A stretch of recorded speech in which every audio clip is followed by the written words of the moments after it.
perhatikan, isu narkoba ini sebenarnya nggak pernah jauh dari kehidupan kita. Dan sayangnya, dampaknya ini makin kemana-mana, ya nggak Kak? Iya, bener banget nih. Narkoba ini ternyata sebenarnya bukan masalah yang yang cukup komplit juga ya.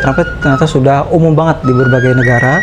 Dan ini juga sebenarnya ancaman juga buat bangsa kita sebenarnya. Berarti bukan cuma buat 1 atau 2 orang, tapi bahkan ke generasi selanjutnya. Benar. Dampaknya sampai ke lingkungan sekitar, baik itu keluarga, teman-teman, atau juga lingkungan kerja.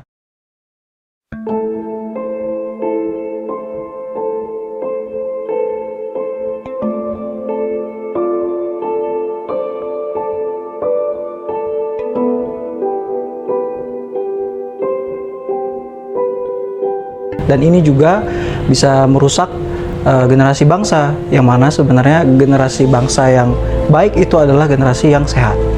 Berarti yang kayak campaign yang no drugs itu sangat penting untuk digaungkan ya Kak saat ini?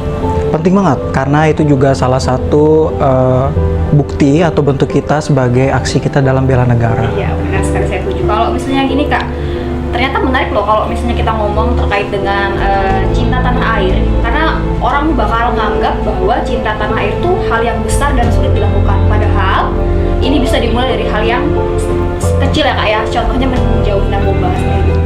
Benar, nah dari kesadaran seperti itu juga sebenarnya kita juga bisa menjunjung nilai kebangsaan kita ya, bangga dengan negara kita yang menjauhi hal-hal yang negatif seperti itu, karena selain merusak itu tadi kesehatan, itu juga dampaknya merugikan sekali buat lingkungan, terutama buat negara kita.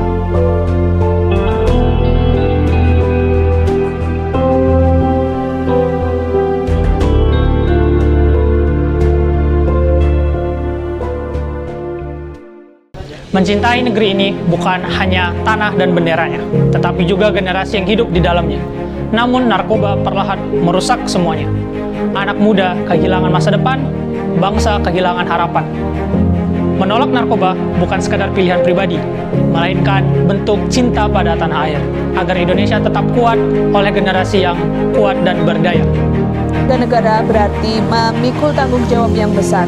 Narkoba bukan hanya melanggar hukum, tetapi juga mengancam ketertiban dan masa depan bangsa. Diam bukanlah pilihan. Kita harus melawan narkoba jika ingin melihat bangsa ini maju dan beradab. Kami mungkin bukan tentara, tapi kami punya peran. Kami membekali diri dengan pengetahuan tentang bahaya narkoba dan berani berkata tidak. Inilah kemampuan kami dalam bela negara dan siap secara mental dan moral untuk melindungi diri, keluarga, dan lingkungan dari ancaman bahaya narkoba. Tidak mudah menolak ketika lingkungan mengajak, tidak ringan menegur teman ketika salah jalan. Tapi kami memilih berkorban waktu, perasaan, dan kenyamanan demi menyelamatkan mereka dari narkoba. Karena menjaga generasi bangsa adalah pengorbanan kecil untuk kemajuan negara yang lebih besar. Bukan hanya tidak sesuai dengan norma sosial, tapi narkoba sendiri juga tidak sesuai dengan apa yang diamalkan oleh Pancasila. Kita hidup di Indonesia ini, hidup dengan tenang, hidup dengan penuh norma dan penuh aturan, dengan budaya-budaya ketimuran tersebut. Namun apakah kita sanggup untuk tetap hidup di sini sementara kita mengonsumsi narkoba dan itu mencederai norma dari Pancasila sendiri dan juga mengikis rasa kecintaan kita terhadap negara Indonesia ini. Narkoba merusak pikiran, jati diri, dan masa depan. Dampaknya menghancurkan keluarga dan lingkungan. Lawan narkoba adalah tanggung jawab kita bersama. Perangi narkoba. Perangi narkoba. No drug.